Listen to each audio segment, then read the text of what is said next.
ഞാനിന്ന് ഒരു കിറ്റി പാർട്ടിക്ക് പോകുന്നതാണ്. ഇവിടെ വന്ന ശേഷമാണ് ഞാൻ ആദ്യമായിട്ട് കിറ്റി പാർട്ടി എന്ന് കേൾക്കുന്നത് തന്നെ. ഇവിടെ പൊതുവേ ഈ ഹിന്ദിക്കാർ ലേഡീസ് ചെയ്യുന്നൊരു പരിപാടിയായിട്ട് ഈ കിറ്റി പാർട്ടി എന്ന് പറയുന്നത്.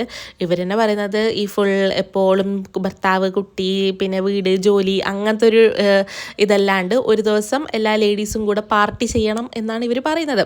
ഇവരിങ്ങനെ മാസത്തിൽ 1-2 പ്രാവശ്യം ഏതെങ്കിലും ഒരു വീട്ടിൽ ഇങ്ങനെ ഒരു 4-5 കുറച്ച് ഫ്രണ്ട്സ് എല്ലാവരും കൂടിയിട്ട് പാർട്ടിയാക്കും. അതിപ്പോൾ കുക്കൊന്നും ചെയ്യില്ലാട്ടോ, എല്ലാ സാധനം പുറത്തുനിന്ന് വാങ്ങിക്കൊണ്ട് വന്നിട്ട് ഹസ്ബൻഡ്സ് വീടും വിട്ട് ഇറങ്ങിപ്പോണം. പിന്നെ ഡാൻസായി, പാട്ടായി, പിന്നെ ഗോസിപ്സ് അങ്ങനെ ഇങ്ങനെ ആയിട്ട് കുറേ സമയം ഇവർ ഭയങ്കരമായിട്ട് എൻജോയ് ചെയ്യും, ഭയങ്കര ഡാൻസ് ചെയ്യും.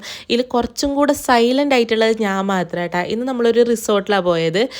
ഈ ഭാബി ഇവിടുന്ന് പോവാണ്, എല്ലാം മതിയാക്കിയിട്ട് ഇവിടുന്ന് പോവാണ്. അപ്പോൾ ഞങ്ങളെല്ലാവരും കൂടെ ഒരു ദിവസം എല്ലാവരും കൂടെ എൻജോയ് ചെയ്യാമെന്ന് വിചാരിച്ചു. നമ്മൾ ഇത്ര ആൾ നല്ല ഫ്രണ്ട്സ് ആട്ടോ. ഞാനിവിടെ വന്നപ്പോൾ തൊട്ടേ ഉള്ളൊരു എൻ്റെ നോർത്ത് ഇന്ത്യൻ ഫ്രണ്ട്സാണ്. നമുക്കിവിടെ മലയാളീസ് കൂടാണ്ട് നമുക്കിവിടെ കുറേ ഹിന്ദിക്കാർ ഫ്രണ്ട്സ് ഉണ്ട്. നല്ല രസമാണ്, ഒരു പ്രത്യേക വൈബാണ് ഇവരെല്ലാം.